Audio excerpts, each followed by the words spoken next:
আপন কবর আমার ঘাটে, ওই কবরে যেতে হবে, রইবে না কেউ সাথে।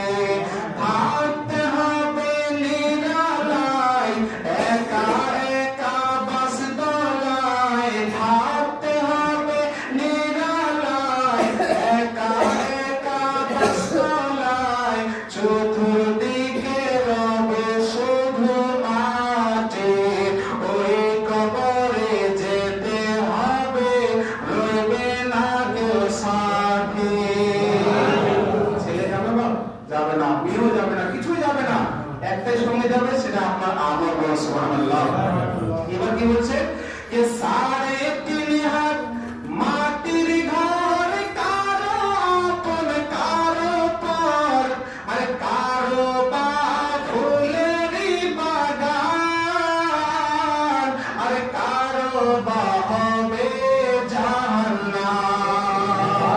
ওই কবরটাই সব হবে, কারো ফুলের বাগান, কারো আপনার জান্নাত হবে। তাই বলছেন 3.5 হাত মাটির ঘর, কারো আপন কারো পর, কারো বা হবে ওই বাগান, কারো বা হবে জাহান্নাম। কঠিন হবে সেদিন তোমার, কঠিন হবে সেদিন তোমার, না থাকিলে নেকি, ওই কবরে যেতে হবে, রইবে না কেউ সাথী। আপন আমার আপন কবর আমার ঘাটি, ওই কবরে যেতে হবে, রইবে না কেউ সাথী। অনেক মানুষ ভাবে মরে গেলে সব শেষ, মরে গেলে শান্তি পাবো, বলে না রাগের পেটে, বলে মরে গেলে শান্তি পাবো। আল্লাহু আকবার। মরে গেলে কোনো মানুষ শান্তি পেয়েছিল? কেউ বলতে পারবে না যে মরে গেলে আমি শান্তি পাবো। কেন? ওই মানুষটাই শান্তি পাবে যার আমল ভালো। আর যে বেলাদার যার আমল ভালো, সে শান্তি পাবে। আল্লাহু আকবার। কি হবে মরে গেলে? কবরে কি হবে শুনুন। আরেক পাশে আরেকবার মহব্বতে বলুন সুবহানাল্লাহ। কে মন কারণে কি রাশিবে, সওয়াল জবাব করিবে, না পারিলে সওয়ালের জবাব, শুরু হবে কবরের আযাব। শুরু হয়ে গেল আযাবটা কবর থেকে কিয়ামত পর্যন্ত। এবার কিয়ামতের মাঠে উঠাবে, কিয়ামতের মাঠে হিসাব নিকাশ হবে, কতটা কি আমল করেছেন।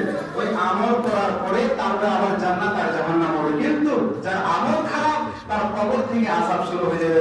আল্লাহু আকবার বলছেন কে মন কারণে কি রাশিবে, সওয়াল জবাব করিবে, না পারিলে সওয়ালের জবাব, শুরু হবে কবরের আযাব।